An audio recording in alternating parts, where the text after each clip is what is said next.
Hello. So I go on in my story. It's day 8 today. And I'm still ill. I don't feel well at all. I have waves of headaches and stomach ache all the time.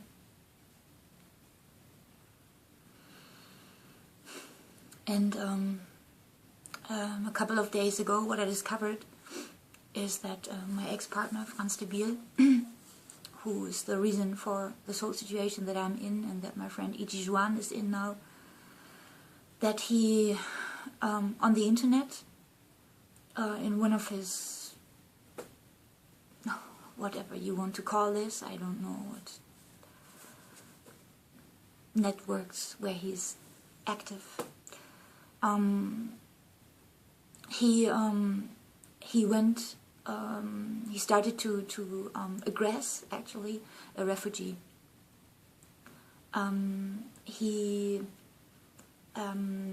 Because this refugee, he was a friend of ours, and in one video where we speak about discrimination in Germany, he took part, and because he is a refugee, and because he was fighting in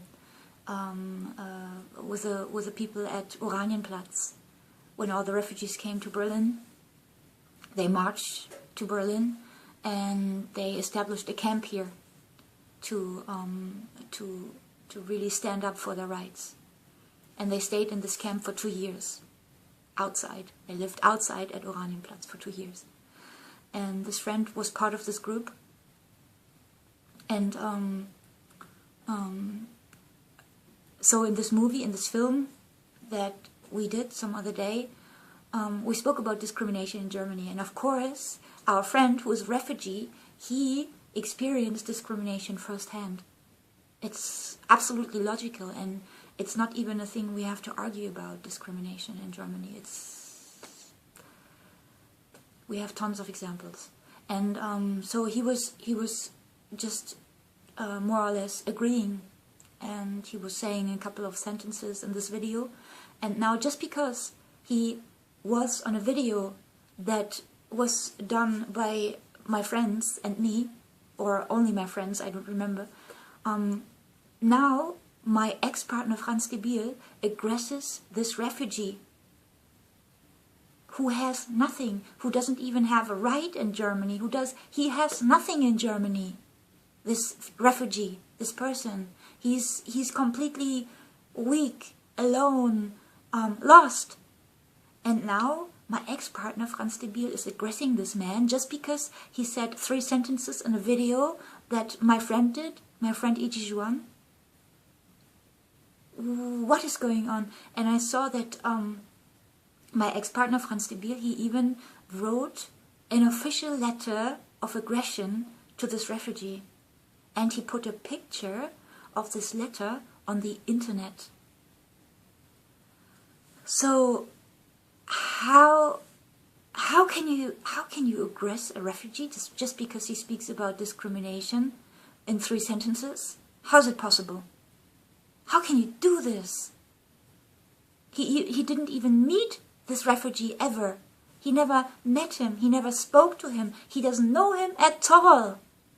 And he goes to write letters and to go to the police and to complain to the police about a refugee that he never met, that he never spoke to, that he doesn't even know, that has done him no harm, just because this refugee was a friend of my friend.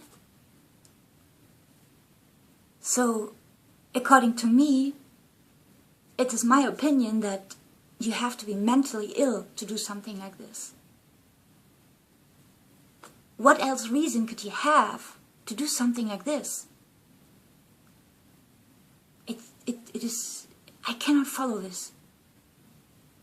And there's another story that I found lately. It is that a friend of mine, she was abused by a family member in the past. And at some point she had the courage to speak about it, to open up the story, and to let other girls know that they can contact her, and that she's willing to help them and to talk to them, and that yeah, she invited other girls to stand up and to find a way with the story, with this kind of stories. And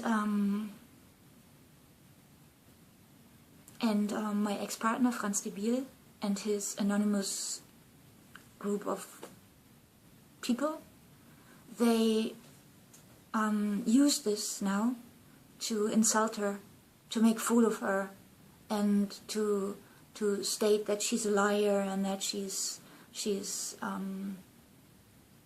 yeah, whatever, to harm her, even though she had the courage to open a topic like this. And this is, it's, how can you do something like this? I mean, there's somebody who's really courageous to do something like this. And then people like my ex-partner Franz de Bÿl and his crowd come along, and they use something where she really stood up, where she really took a position, where she really tried to help other people, and they take it to destroy her. And it is really clear to see that because they didn't even know her, they don't even know her. They met 1.5 times maybe to say hello and goodbye, and that was it. And so they don't even know her. They have no reason to be personally against her because they don't know her. The only thing they want is to destroy everybody that is around Hidgi Chuan. And they don't care. They don't care if it is a refugee who has nothing, who is already in a situation where he's suffering. And they don't care if it's a girl who took the courage to stand up against something in her past that was very, very, very unfair. And they don't care at all. They don't care at all. To me, in my opinion, it really looks like these people, they don't care. They are not about the justice. That is my opinion. This is how it looks like to me. And how can you be like this? How is it possible? And to me, it really, I must say, I cannot, in my opinion, you have to be crazy to be like this, or you have to be against handicapped people, or against foreigners. I don't know, but why would you do this otherwise? That's really my opinion.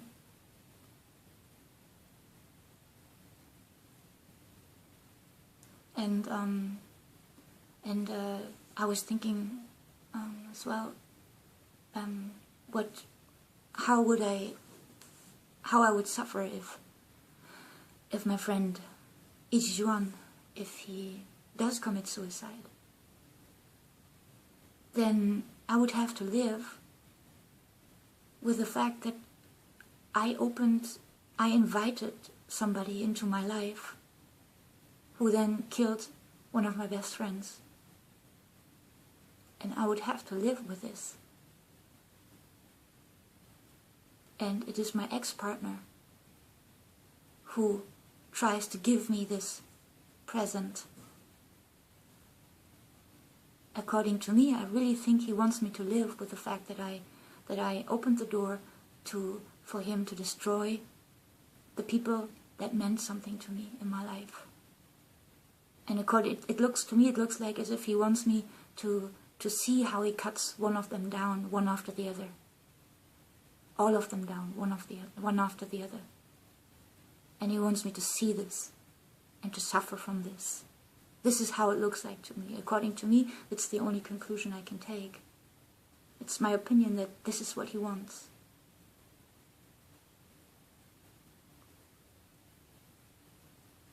And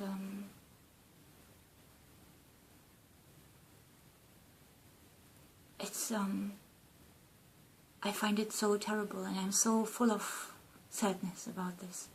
I'm so full of sadness and pain that I ever touched this person, and to allow him to enter my life, and therefore to allow him to do this now to the people that I love.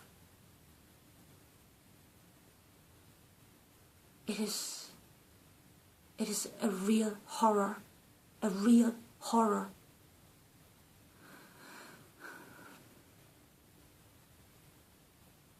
Okay, that's all for today. Thank you for listening.